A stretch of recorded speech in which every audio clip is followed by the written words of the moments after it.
Valerio Andrea!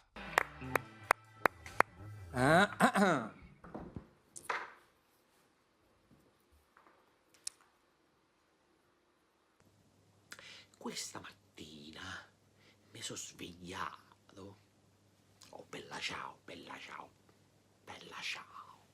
E come tutte le mattine, di quando la scuola è in presenza, con tutta la famiglia facciamo colazione.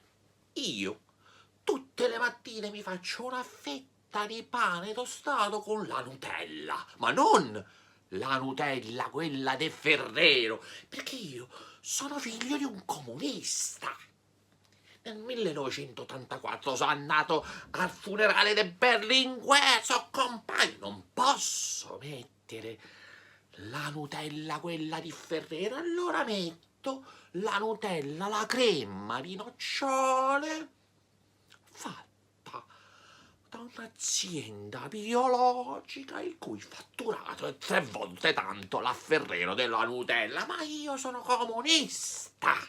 Mio figlio, quello grande, 4 anni e mezzo, lui c'ha la ciotola con il latte, si inzuppa soltanto i biscotti, quelli quadrati che dobbiamo andarla a comprare nella seconda domenica pari di tutti i mesi dispari, perché soltanto quei biscotti lì gli piacciono a lui. A un certo punto mi dice: papà, ti vanno a fa pipì. Tutto si ferma, anche le fabbriche di fuori fermano la produzione delle macchine che stavano facendo lamiera dopo lamiera, e anche i bar fermano la produzione di tutti i caffettini che tutta la gente per tutte le mattine si può prendere, perché tutti gli anni si devono prendere il caffettino.